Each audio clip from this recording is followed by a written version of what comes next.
All right, then, ladies and gents, let's go and take a second to talk about this week's episode of PM 2019, titled, I completely forgot to open up the goddamn thing, so I don't know the title of it. But now that I have the thing opened up again, I could, let you guys know what the name of this episode is titled, and that is Trial Mission, a Frozen Raid Battle. So what exactly is this episode all about? Well, we got a bit of a summary here. Project Mu's next trial mission is to have a raid battle against Freezer from Dragon Ball Z. Go ahead to Twin Islands. Which, quick question, Twins Island is Seafoam Islands for US audience, right? Is that what it is? Yes. Yes. I think so. Yes. It is. TFS, help. Oh, no, I think this is what... No, we lost our homie. Tess. All right, but yeah, so Go heads to Twin Islands. Although for some reason they only wrote Go, but we all know it's Go and Ash went to Twin Islands, where Freezer is said to be. No, that summary actually is a little bit more relevant than we know. Alongside Satoshi, and while searching for Freezer, he reunites with Tokyo, his friend who wants to get Celebi, and Satoshi's childhood friend Shigeru. Together with these two rivals of his who likewise aim to become eligible for Project Mu, Go challenges the legendary Pokemon Freezer to a raid battle. Alright then, ladies and gents, let us begin. And allow me to go and begin this by saying there are things about this episode I despise. But I cannot, in good conscience, despise everything that this episode has to offer. Because I really do believe that for some of the big things that they really, really did a piss poor job on, they also did a really solid job on the department of certain core concepts in itself. And especially with Tokyo's character, I really like what they did with Tokyo in this episode. So allow me to elaborate. So for starters, one of the beginning things I liked about this episode was that we actually got to see something that I thought was kind of a weird thing that we never got to see addressed before. That being that there are actually other challengers in Project Mu. They've talked about this. They've mentioned that it's a possibility that there are other people who are also fighting for the spot of getting, to fight Mu and all that. But we never get to see that. We only get to hear about it. And the only other person that we ever get a chance to see that, aside from like the two that are in that weird group and whatnot, is Gary. That's it.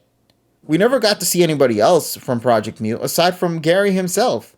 So Gary now finally is no longer the exclusive person who's also going to hunt for Mew. It seems now we got a bunch of other challengers. In fact, it was such a big deal that we even got the opportunity to see Typhlosion come back to the series since AG. And that's kind of hilarious that it took them 15 goddamn years to finally show a Typhlosion on screen, bro. But yeah, he was knocked out because he was tired. So that was really great to see. I also like the concept as well of how Go managed to get to finding Freezer. You see Go using his Grookey for once in a really cool way by banging on the thing to kind of like create this sound that spreads across the map. And this is what really makes it interesting, the way that it's implemented, because what we see is that for some odd reason, Inteleon has a way to pinpoint where the sound's coming from through its fins or something like that, correct? And then you see Inteleon pointing in that direction, which is really cool. I love that. I really did. And then, of course, Caterpie being like an MVP, bro, actually helping Go traverse further down the island as well and going deeper into the cave. That's such a cool thing, too. I love it so much. Oh, man. So, yeah. There's just a lot of that I found appealing. Then, of course, seeing Tokyo come back, I really also enjoyed how Tokyo was implemented in this episode. First off, he's a support unit, in a way, in the group. And I love that because I also am a big fan of being like the support in a group. So to be able to see that in action with Tokyo having these unique movesets and everything, You cannot deny that's actually really awesome right there. So really, really love that aspect alone. From Tokyo's gimmick here in this episode with Gardevoir, with I think he had an Indeedee, and then of course with Bayleaf. So we got to see all of those Pokemon being used in action here from his side. Now, with that being said, what's the negatives? Pretty much everything else in this episode from me personally. I'm not a big fan of Ash in this episode at all. And it's not like Ash did anything wrong per se. It's more so I'm not liking that Ash is even in this. Especially when you realize that we get to that section where they're being tested for the battle that's happening in hand. And Ash is in that as well, despite not being a Project Mew member. And it just... Shit, at this point, he is a Project Mew member. He's more of a Project Mew member than those people that were in the top. Because he's actually made it farther than everybody else. He's more of a Project Mew member than Go. He's being a team player. In fact, this shit should have been hilarious. I should have gotten those 3 silver coins at the end and Go got nothing. Yeah, no, actually, that would have been hilarious. Toga would be like, hey, I got 3 points. What gives? Well, actually, your friend over there did a really good job, but since he's not here, I guess we're just going to give them to you. But know that these are not meant for you. They're meant for him. Okay? Please transfer those over to Ash's Venmo, please. Yeah, I'm pretty sure I was for Ash, not for Go. Yeah, it'd be like, okay, when I apply Go, send me those tokens this way, please. But yeah, so I was really not a big fan of just how Ash was in this episode, especially because once again we come to this issue that when you create a character who's been existing in this franchise for so long, being used in ways like this, it really makes him stick out so much more, especially when you realize how strong Ash is in terms of like abilities and power-ups that he has in possession. Bro, he has the ability to Mega Evolve. He has the ability to use Z moves with his Pikachu and all this stuff, and to fight against a legendary like that, especially when cooperating with other partners that could give him enough time to do said things, and they don't ever get that opportunity to give Ash that chance. In fact, that's the big issue. They're not supposed to give Ash this chance, but because Ash is here, it makes it stick out so much more in the long run that it just ultimately taints this episode from being really good for something that Go got the least amount of development in this episode, and also the most as well, as in a weird way, because this Pokemon did a lot of good things, but like Go was so all over the place. I just could not even attach myself to that character with this week's episode because of just how weird he acted. I understand his person. Actually, no, I don't even understand it very well. There are moments where, and even in this episode, it kind of contradicts itself. It's like, listen, I don't like raid battles. I don't like working with people. But you did that perfectly fine in the Unova one. In fact, Ash was the one that pointed it out. And then goes like, yeah, you're right. But then he just bounces back again and completely has an issue. And I'm like, what? He's so up and then one of the weirdest parts happened, and I don't think Go's ever acted like this, but has Go ever like shoved or pushed Ash to the side during like a moment where he's catching Pokemon or something? Nope, that's new. The first time. Completely because new. Go was like Ash was gonna help out Go. You saw him, right? He was like, okay, Pikachu, or use my Pokemon for fight. Go just shoves this man to the side and is like, no, I got this. Pokeball, go, and then throws the Pokeball, and I'm like, nope, yeah, Go? he's a fucking dick. He's a fucking dick.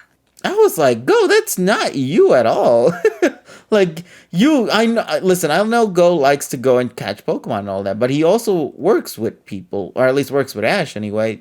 He felt so weird to Ash as a character. Hell, even Ash had to speak back at Go at one point.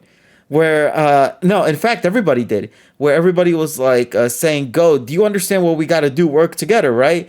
And Go's like, I know. And then they call him out, be like, no, you don't. And it's like, I love that shit. I love that they called his ass out for that. Thank God somebody called his ass out. I think everyone did. Yeah, everybody did. Everybody called his ass out for being so dumb with this episode.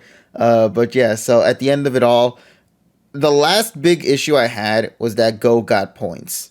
I'm gonna be real with you. I know he did fight in the battle, and he did help just as much as anybody else.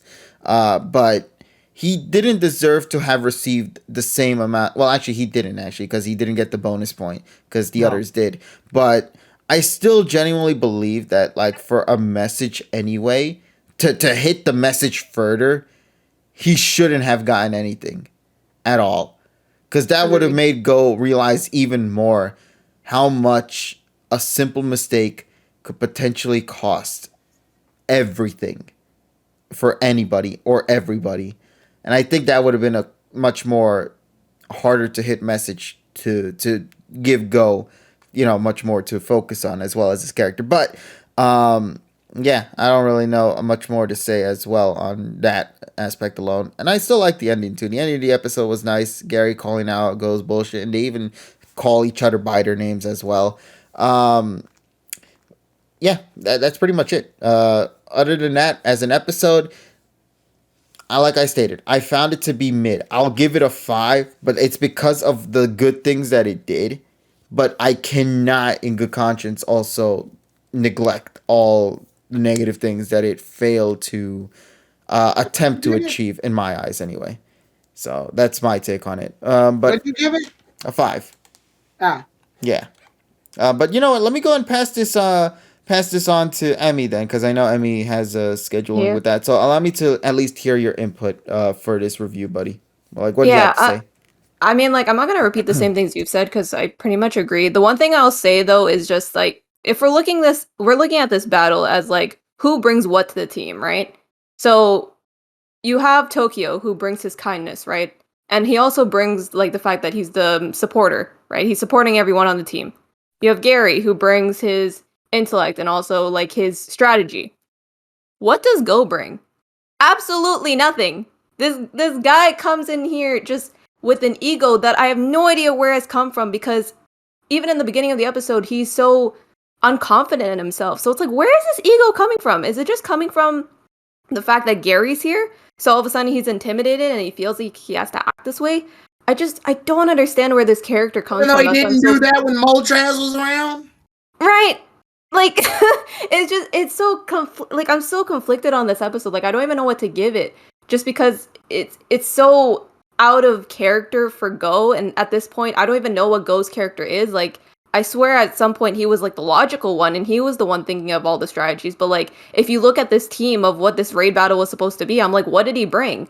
And did he learn anything in the end? I would say maybe, hopefully, because of that end conversation that he had with Gary, but even then, like, I don't see it as a rivalry either. I see it as a mentorship, because Gary's basically just schooling Go, because Go is basically useless and not really doing anything that's progressing his character forward.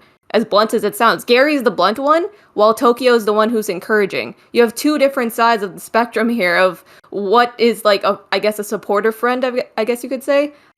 Each are supportive in their own way, but for Gary, he's just straight up blunt with him, being like, well, if you don't get your act together, we're not going to be able to meet Mew. So it's just very conflicting from my standpoint, at least, for what exactly this episode was trying to achieve with Go. And for Tokyo, I loved his character so much. I was very happy with how they handled him. I'm kind of sad that they just kind of put aside the fact that Go and him reunited, because the last time we saw him was episode 32, and it's episode 102 now. Yeah. So the fact that like they just slid down on that string shot, and Go saw Tokyo and was like, "Oh, hey," that kind of just seemed like disrespectful in a way, just because, well, it's been how long since you've seen each other? And also, like, I did some like digging back to that episode of episode 32. We didn't even see them meet in that episode, because that whole episode was a flashback. And then at the very end, that's when you saw them reunite, but then it was off-screen land. So I'm thinking, for our perspective, that means that if you're not counting the fact that they met after that whole flashback, the last time they saw each other was 3 years ago, or more than 3 years ago. If you're including that point where they actually met at the end of the episode, then I don't know how long it's been. But from the viewer's perspective, I would think it's been so long since you've seen each other, right? Why are you guys acting like this? So that's also something that threw me off as well. I also wish that Tokyo had more of a chance with Bayleaf, like when he like stood up and was like, "No, I have to try. Like I have to try for you guys." I wish there was more of like a battle between Articuno and Bayleaf for that, just to show that like he's trying and he is that team player. And also 100% agreed as well. Go should not have gotten any of those tokens. I don't know why he did. And I think Tyrone will probably bring this up too, the whole like legendary status thing. I think you already talked about this on your roundtable as well. Just what exactly legendary power should be and how inconsistent it is. But I'll let you talk about that. But overall, like I'm so conflicted. I'm so upset at this episode because I there's moments that I really like, and there's also moments that I really, really don't like, and that includes Go's character and the fact that they kind of overshadowed Tokyo in my eyes, and he's such a nice character. I wish to see more of him, but are we gonna get more of him? Probably not. And I think one thing I have to praise this episode for as well, like one of the few things at least, is that they didn't overshadow Tokyo with Gary. I like that both of their dynamics were equal in my opinion, and they both brought something to the table. It's just Go that brought absolutely nothing. It's just I don't know. And also, why is Ashier agreed as well? So I don't know. If I had to give this a rating, I don't know. Can I not give it a rating? Because I don't know what to give it. Oh, geez, that's a first. Yeah, I don't know. How about give it a 5 then, because it'll be in that middle ground then. Sure, I will give it a 5. But yeah, that's it. Okay. Now, Nessa, just out of curiosity, everything's okay for now? Yeah, everything's fine for now. Sorry, like I had. Oh no, it's all good. Don't worry, buddy. Yeah, but thank you for your input, though. Much appreciated, buddy. We'll speak with you later, then. Yeah, no problem. Bye-bye. Bye, buddy. All right, so I'll pass this one on to Nessa then. Nessa, I'd love to hear your input on this week's episode of PM 2019. So, take it away, buddy. What do you have to say about this episode? So I have pretty much mixed feelings. Watching this episode, I think you guys already brought up a lot of things that I kind of did have a problem with, and I was going to ask you this a little bit earlier though. If they would have, in the beginning of the episode where Go was like sulking about, I guess this is going to be a raid battle, and then he's all sad, but he done them before. If he actually didn't, if they didn't mention, if he wasn't sulking in the beginning though, would it change things at all with Go? I think it would have made things look worse because now viewers will look at that episode and think about that and then come back here and be like, why the sudden shift? Why he's but now that this episode brought it up, I think it kind of benefits a fraction, a little bit of what they were trying to go for with that message. They acknowledge it, but they're not going to tackle the issue. Pretty much. I think that's the best way to describe it, buddy. Yeah, it was just like a lot going on.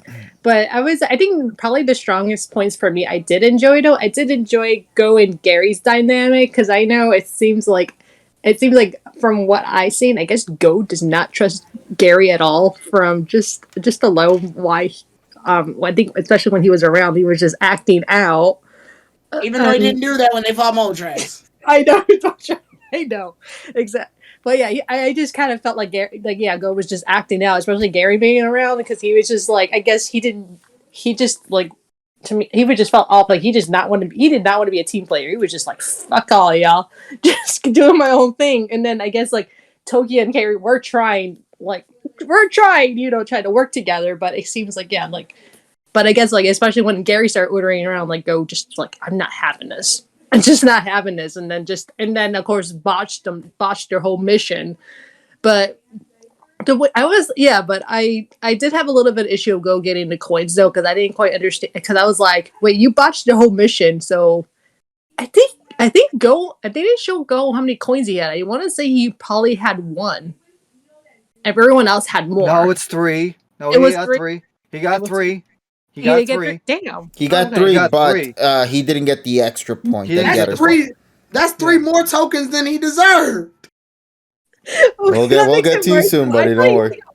I thought he only got 1 coin because I was No, they got bonus. Yeah, they got bonus coins for doing the other things. They got bonus coins for being 3, so that's why I thought.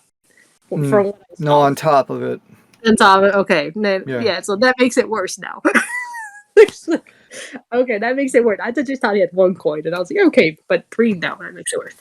But yeah, but then yeah, I think the biggest thing is those shows just so damn inconsistent because it was just like everything like because I was like, we seen Go work fine with other characters when I guess in other episodes before, and then also I think Tyrone keep bringing out the Motress one. He was fine, like no problems there. And that was the first Gary episode when Gary showed up, and then with the Zapdos, we like way back in like with Team Rocket. Rocket, he was fine. So it's just like it was just weird though. I just can't explain about why that sudden shift. So but besides everything though, I did really like what they finally, I guess Gary and Go finally found this mutual respect out there. Like when Gary finally just like knocked him in the head, like I was like, it was like you had to be like taking this whole project me seriously.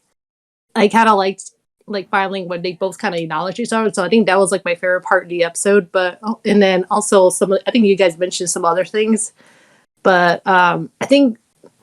And I know, and then I know with regarding Ash, I kind of didn't really, I wasn't too bothered with him, to be honest. But I know on Twitter on Friday, I kept seeing so many people were like so upset that Ash like didn't do enough, I guess, or I kept seeing all over my timeline, and I was like, when I'm the only one who did not really think about Ash because he really didn't really do anything. But I don't know. But I kind of was just confused, and then I was still confused when I watched this episode. Like, you didn't do anything wrong, so I don't know.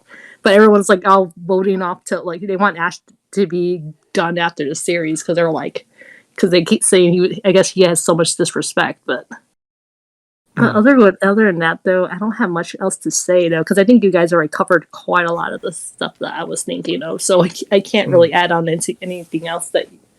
So, what would you say for a rating then? My rating, I give it like 5.5. Okay. Something big. Now, all right. Thank you, Nessa, for your input, buddy. I have to now ask to TSS and to Tyrone. I'm not sure which out of the two who would like to go next, or Tyrone could go because I have a 2-part. Okie dokie. Tyrone, if you are ready to begin, I'll pass it on to you, buddy. I thought TSS would actually go because I technically did this in the round table. Just give it clip notes and then I'll get into review the episode in the round table though. Okay, so my thing about this, just going into it, we'll get the good stuff out of the way like AG did. Obviously, one, I like Go using his Pokemon in non-utilitarian purposes. I like that. I like when Pokemon are used in outside of their natural battling phases, just in general. I like that because it shows that every Pokemon has some way, shape, or form to help solve a situation. Doesn't necessarily have to be, fighting the main mind. And this is coming from the guy whose favorite series is mostly centered around battle. But I like when Pokemon are used in creative ways because it helps, show the trainers are very resourceful in what they got. And it also shows that Go did think carefully and, half thought carefully when he entered when he entered this mission, knowing that he was going to go through caves and, do certain things. Then I do like the fact that Tokyo in the fight is a white mage. Essentially a white mage, if you don't know your RPGs, white mages are the sorcerer characters that focus on, or magic users that use defensive and healing magics, basically. The ones that help the team through non-combative ways. And I like the idea that in a raid battle, there is someone that serves on that particular purpose. We've even shown that off in some of our Dynamax battles as well. So I do like that they focus on that aspect. So yeah, 2 things I like. 3 things if you count Caterpie. Caterpie in and of itself is an MVP. I like that thing. I like that Caterpie is basically just the Spider-Man of fucking Pokemon right now. But and then meanwhile we got the Pokemon Yellow manga with Yellow using it literally as Spider-Man. But when we go into that, that's the good stuff. Here we go. All right. So I'm gonna clarify this first, and I said this in my tweet. I don't care that Ash, Go, and the others lost to Articuno. I want to point that out right now. I don't care that they lost or if they beat it. The main issue I've been seeing on Twitter is how fucking powerful this Articuno is compared to all the legendary Pokemon we've seen in Journeys up to this point. Journeys has thrived on the ability of having the trainers be in raid battles in order to capture legendary Pokemon or be in the pursuit of legendaries and things like that.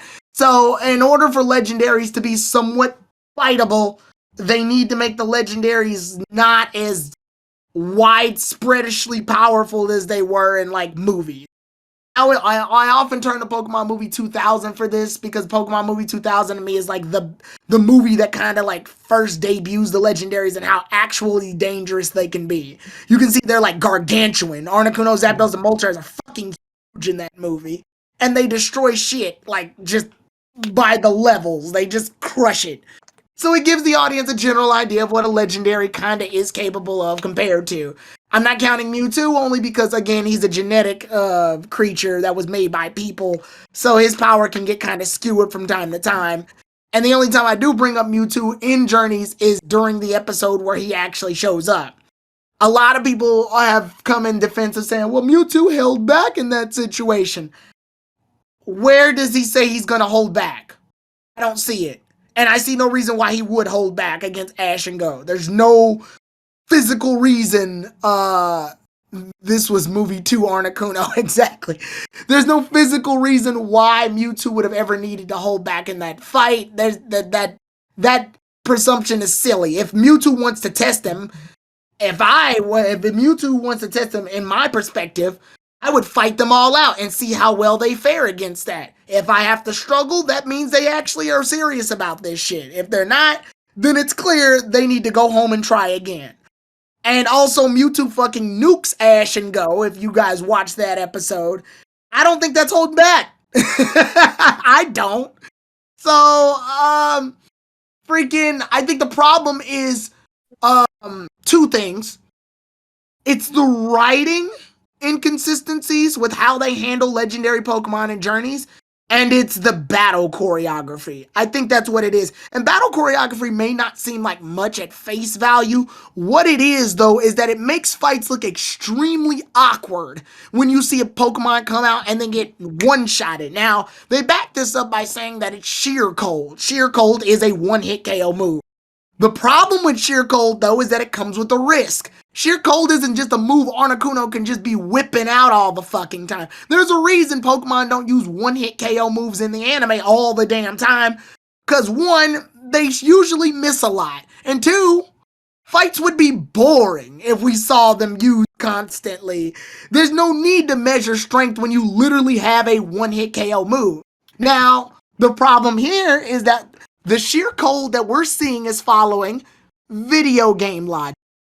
The logic being that once it hits, it knocks out the Pokemon immediately. No questions asked, right? The biggest issue here is that when it comes to Journeys, when something happens under video game logic that makes no sense, people immediately in the community say, what? It's anime logic. Okay, deal. It's anime logic. That means anime logic should overtake video game logic because we're watching an anime. Fair enough. Then why the fuck does Sheer Cold knock out things in one hit? Which is it? Is it anime logic or is it video game logic? That's the issue we're running into right now. And it seems it's doing what's most consistent now to show off the power of the Pokemon. They need to make Articuno look formidably strong so that Ash, Tokyo, Go, and Gary lose this fight. They have to lose. But at the same time, they can't have Ash, Tokyo, Gary, and Go straight up lose the fight without putting up a fight. But, unfortunately, the rules are they can use 3 Pokemon each in the fight. So now they have 12 Pokemon at their disposal. And as you can see, Lucario and Cinderace alone are capable of holding their own at least to fight off one Mewtwo. So if Lucario and Cinderace and their own non-Mega Evolutioned can fight Mewtwo, but they lose instantly to Articuno, I can see why the community and the audience has issues with that. Does it mean that it's right? Not necessarily, but it does raise confusion. It is a level of inconsistency that, by face value, looking at it, would definitely scratch a bunch of heads. Especially considering the fact that Lucario has the ability to Mega Evolve in this particular section of the series. But he doesn't do it, and for some reason, when it's time to grab Articuno to do some frontal attacks, he fails to grab Articuno. Lucario's really good at battles until he's not.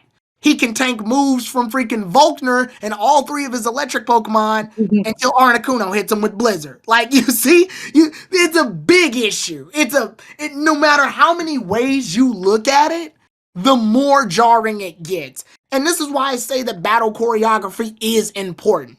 This is why I say that these things are important. Power scaling, I am on the fence about that because I know that all Pokemon aren't created equal. Certain Pokemon are going to be able to do things others can't, and Pokemon has always played around with the variables of power. It's not necessarily a Pokemon is stronger than another Pokemon, it's the fact that a Pokemon has the ability to do things combined with a team that allowed them to do more than fighting alone. Pikachu sucks by itself. But if other Pokemon can whittle it down and Pikachu can come in and take the kill with its speed, then that level of combination works. That's been a thing even since, I want to dare say, the Orange Islands. I won't say OG because battles were fucking weird in that show. So I can understand why this raises confusion, and I can understand why people were upset with the results of how this battle actually went off, because they spent most of that time looking for Articuno. So when they got to the battle, they had about, 5 minutes left, and then they had to make a battle. What I don't agree with here is that Gary, they all get tokens because they pass. Obviously, Go didn't need to pass, and I honestly don't think Gary needed to pass either. And I know people are going to be weird about that, but think about it like this. Gary's role clearly was that he took leadership.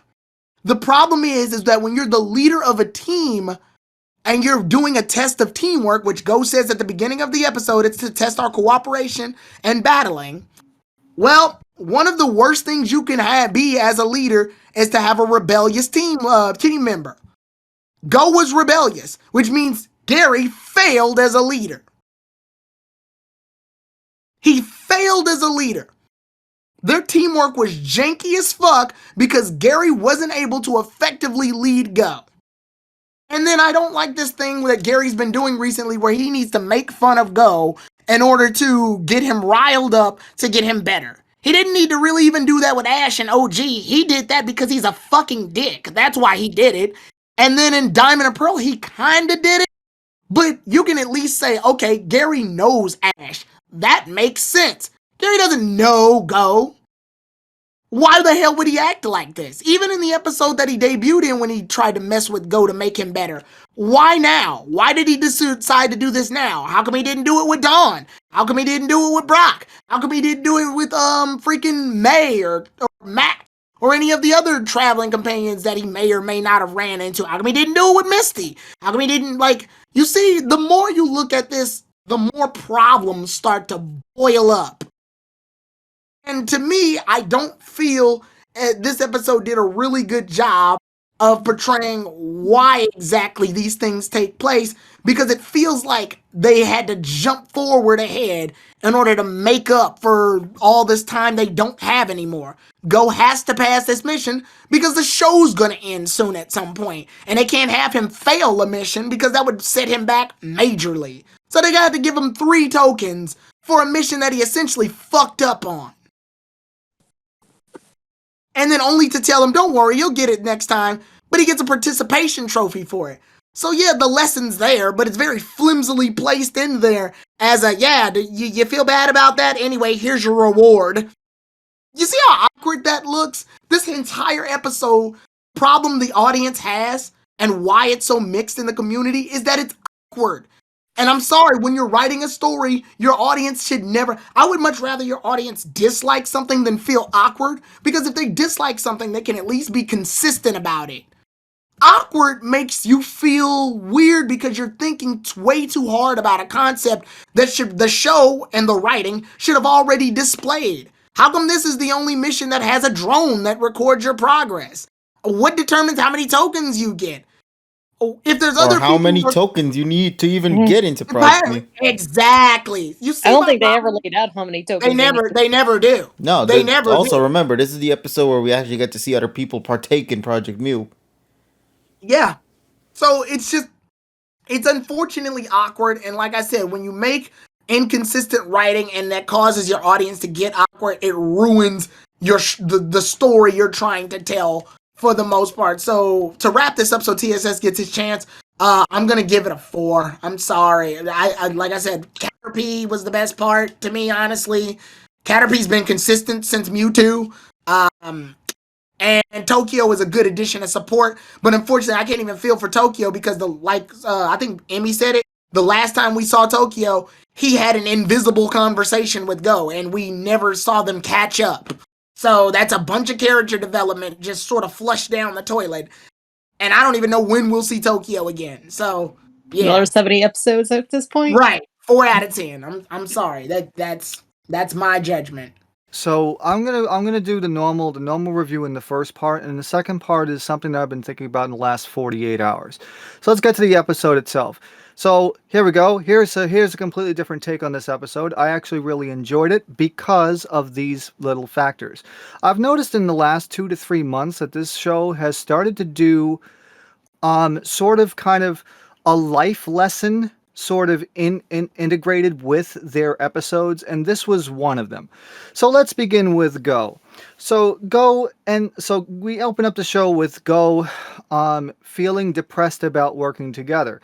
Now this ties to his tendencies in the past, like in the distant past that came Whoa. The past as in like the past of like his childhood, childhood. His childhood. Okay, so we're not talking about the past where he does work well with people. No, correct. Got it. So this episode is kind of a life lesson to expose people's flaws. And what do I mean by that? So we already know from Go's childhood that he is an introvert and he does not like to work with people that he's unfamiliar with. So let's take that into account. He doesn't. So let's take that into account. So that's why he opens up the show kind of depressed, because he has a lot of stuff coming out of his mind. Also, if you want to reference a couple of episodes ago, we're in the wild area and he got jack shit with the catching. That's another thing. So I guess all these things are kind of triggering the trauma switch. So then we get into the episode proper, and you start to see, okay, here we go. Here is Go having a relapse with his kind of overconfidence, wanting to work alone kind of thing.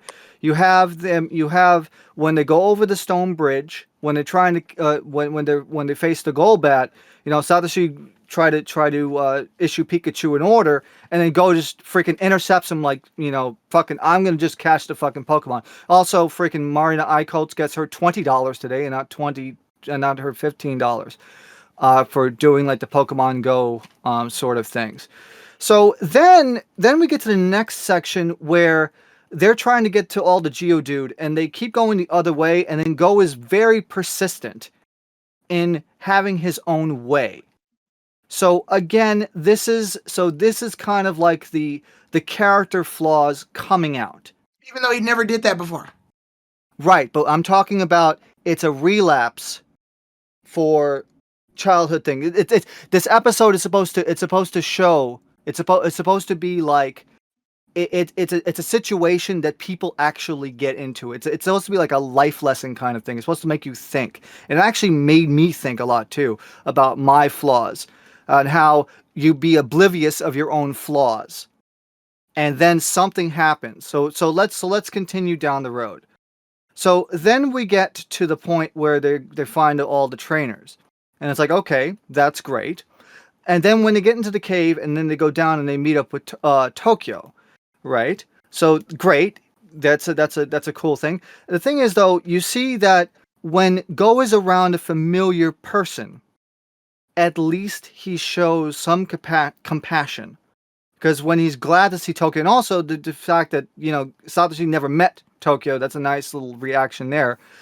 But I think the thing is to show that they're still that the character is still oblivious.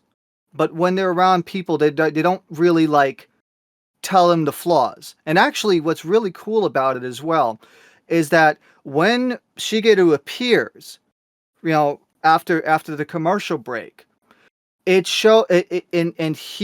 Go snaps at Tokyo for saying, "Hey, you shouldn't make that decision on your own," which is kind of funny because, again, as KG mentioned, it's the whole contradiction thing.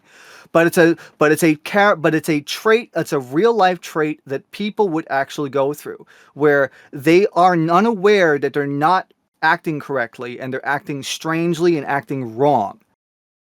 So as you go through this episode, you kind of get to get all of the beats that shows that kind of mental attention and mental lesson that, hey, this is a real thing, this is a real problem. And then when Shigeru appears, that agitates Go. So again, when you get agitated, you kind of go off your wagon. You kind of lose your sense of reality, and you kind of lose your composure. And this was supposed to prove that. So now let's go to the battle, the battle proper. So I don't have an issue. Don't have an issue with the battle in itself, because I'm not a person who likes to think about power scaling. But I think actually with this whole thing, have it use sheer cold and then triple axle. That was fucking cool. But also seeing Sir Knight or freaking Gardevoir in this episode. First of all, that art is beautiful. The way that they actually did that, and also just to see Tokyo actually do a lot of things. To see him actually active in battle and see him really competent, I really like that as well. Now, the whole thing about the disagreement, again, Go is intimidated because of Gary there, right, Shigeru, and he still has this kind of like pompous, oblivious kind of thing where he wants to do shit his own way. So there, and Satoshi's trying to encourage and trying to make sense of all this stuff, but you could clearly see that Go doesn't have control. And what ends up happening is the trauma moment happens when they finish the whole mission, right? And let me also bring up a point that nobody would bring up. This kind of reminds me of the James Bond games on the 6th generation consoles, like the N64, like 007 GoldenEye, and also World Is Not Enough, where you can pass a mission without doing all the objectives. So technically, it's not a mission fail. It's a mission pass, but you did not do all the objectives. And the two objectives, the 2 points, the 2 extra points that Tokyo and Shigeru get, those are kind of like the hidden missions within the mission. So they still passed it, but they get the extra points because they did extra shit. Okay? So with that being said, though, this kind of a trauma moment shows Go that, hey, you fucked everything up. And that kind of trauma moment can cause changes in people. For me, my personal flaw, naturally, I've had moments where my personal flaws, the only way that they can be changed is by a traumatic moment in my life. And that is a traumatic moment where you knew you fucked this shit up. And that's the kind of lesson that the episode wanted to put here. It's kind of like it's kind of a weird way of inserting it, but this episode is more of a mental lesson episode more than a episode that can be taken with like face value. In that case, I see where they were coming from for this, And then at the Feels end, like you're doing a lot of mental gymnastics in order to make this justifiable. no, but the thing is though, it's actually not a lot of mental gymnastics. It's actually true because the last episode. I with didn't the say groupie it thing- wasn't true. I said it was mental gymnastics. I know, but this is the way I analyze things, okay? And this is and like I said, I've seen this pattern happen a couple of more times in the last 2 to 3 months. The last episode with the Grookey thing, that was also a kind of a mental thing as well. And too bad I wasn't here last week. You would have had the same sort of thing. And then as well as the Slow King episode, that was the same thing. The kind of the Marco Polo kind of mental thing. That was the kind of thing that I noticed in the last like couple of months that the series was going for. They were going for more of a lesson, kind of a life lesson kind of thing, as opposed to being consistent. Now, having Go and Shigeru acknowledge himself at the end is great. So, with that being said, really enjoyed this episode. So that's the end of part 1. 9.1 for this one.